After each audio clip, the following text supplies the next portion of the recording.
To begin assembling your PathMaker unit, remove the middle handle and place it aside. Next, take out the top handle and remove it from the protective plastic. The top handle is connected to the engine, so set it aside in a way that does not put additional stress on the throttle cable. If assembling your PathMaker on an elevated surface, use caution to prevent it from falling. This may damage the unit and user. Remove the protective plastic from the handle stubs and then locate your unit's tool pouch. This pouch will contain all of the hardware and tools required to assemble your PathMaker unit. To install the bottom handle, remove 2 of the 4 triangle wing nuts and 2 of the 4 silver bolts.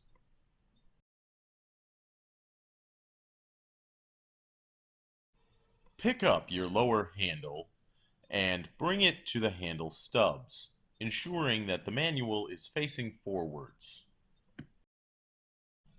Line up the holes on the handle and handle stubs and place a silver bolt through the holes from the inside. Then attach one of the wing nuts to the outside of the silver bolt before repeating the process on the other side.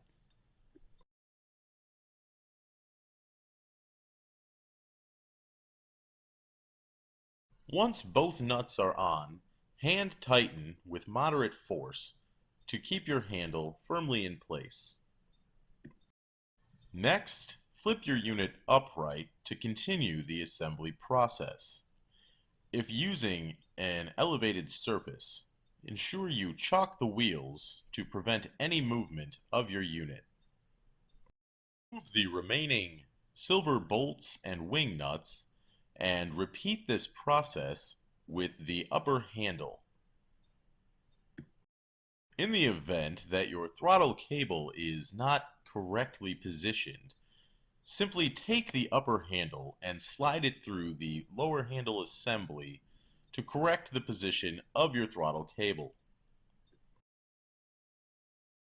After you have ensured that your throttle cable is correctly positioned, repeat the assembly process with the upper handle that you did with the lower handle, inserting the silver bolt and tightening a wing nut on one side before proceeding to the other. Once both wing nuts are on, hand tighten with moderate force. Next, remove the starter handle from the plastic and zip ties and unwind the string. Once unwound, pull the handle all the way to the end and firmly press the rubber stopper into your starter handle. Once it is secured, simply place it in the handle hold. It is now time to attach the handle clips that hold the throttle cable to the handle. You have 2 of these provided in your tool pouch. Place one on the upper handle assembly and one on the lower handle assembly.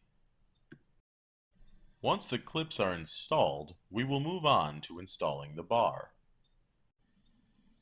2 bolts, 2 washers, and 2 nylon nuts will be used to attach the bar to the unit.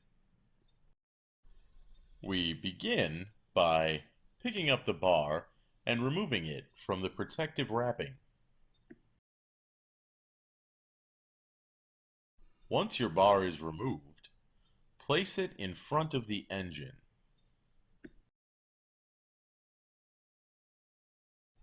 The tension bolt on your bar will attach to the receiver on the unit. Ensuring that these fit together, attach the black bolt to the top and fasten the washer and the nylon nut to the underside. When attaching the nut, only hand tighten for this step. Repeat this process for the remaining bolt, washer, and nut. Once your bar is attached, it is now time to install the oil hose. Because this hose may be snug, we recommend sticking the tip of a pen into the oil hose to loosen it up before attaching it to your bar. Once the hose is firmly attached to the bar, it is time to add the fuel and oil. Remove the gas cap and carefully fill your gas tank 3/4 of the way full with a 40-to-1 gas-oil mix. Next, remove the oil cap from the oil reservoir. Using a funnel, fill the oil reservoir with bar and chain oil.